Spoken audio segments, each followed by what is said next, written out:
Alright guys, we're gonna see if we can sneak some brown trout or some brook trout out of this pond. Gotta go to work in a little bit. Alright guys, so I'm just using this little Rapala BX jointed shad right here. Same thing as I used in my last video. Makes a lot of noise, good size bait for panfish, trout, bass, a lot of different things. So I'm using a little 7-foot rod that's rated up to, I believe, was it 5/8 of an ounce. Seems to work really well with this lure. And I'm using 6-pound braided line just to help me get some distance. So with this lure, all you need to do, you could either just reel it in and the tail gives it action, or you can do a couple twitches, let it sit, a couple twitches, let it sit. That seems to do the job. So this is a little bit of a larger lure for trout, but trying to see if I can't catch a better sized brown trout or a larger brookie, but we'll see. They just stocked most recently rainbow trout in here yesterday, I believe, and it's received a total, I think, of four stockings, including rainbows, browns, and brookies. So rainbow trout will hit this thing, but I prefer they not. At this point, I want to catch brown trout. Those are my favorite of the bunch to catch. So I usually don't like going for trout, but you know what? Sort of bored at this point, and I'll go for anything. And this will be part of this will be episode 2 of our 10-minute adventures, I guess, for trout.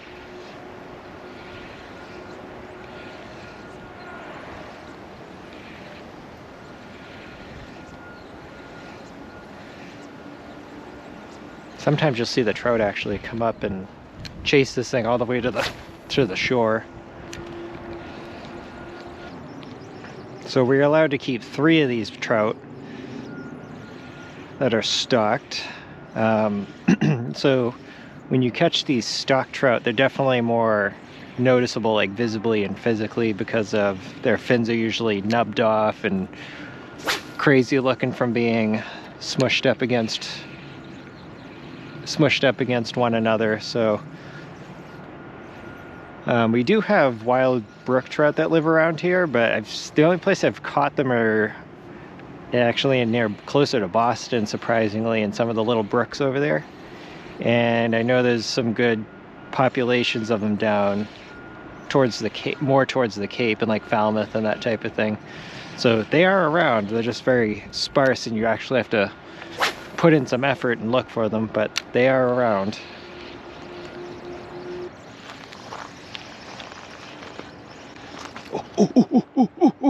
Oh my goodness, do you see that? He chased it right up to the shore. Oh man.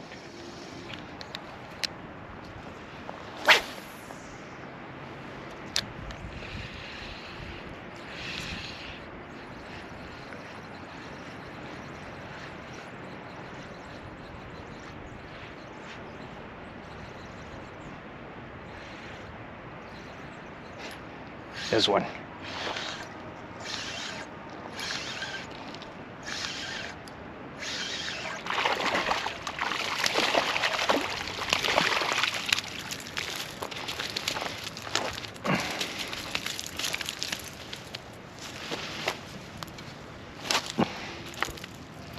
Nice little stocked brookie.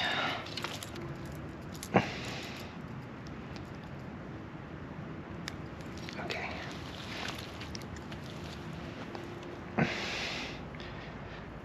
There you go. I'm gonna keep him.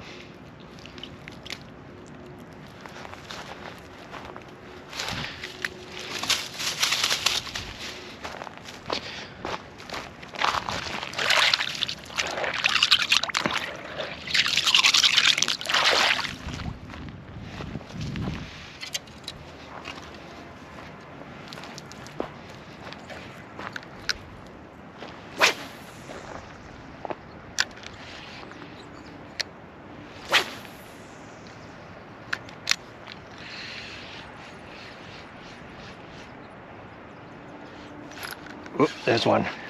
Ooh.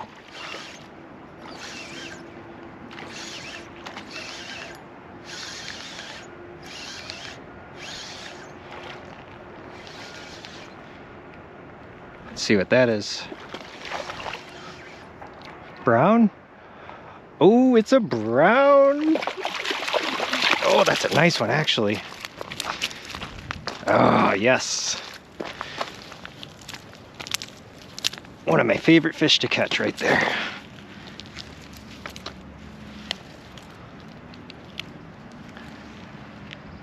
They stocked these in here maybe about 3 weeks ago, I think. These things are feisty.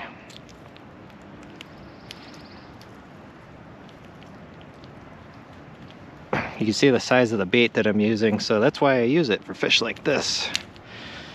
That's actually a really nice brown trout. We're gonna keep him to eat though. He's gonna be dinner. There's this little brown trout I got.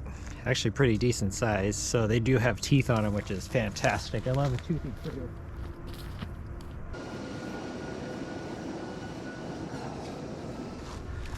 Well, all right guys, so I think we did pretty well today. I got 2 trout, brook trout and brown trout. So I wasn't fishing out here very long. I just came down quickly for, I think I was down here for total about an hour now at this point.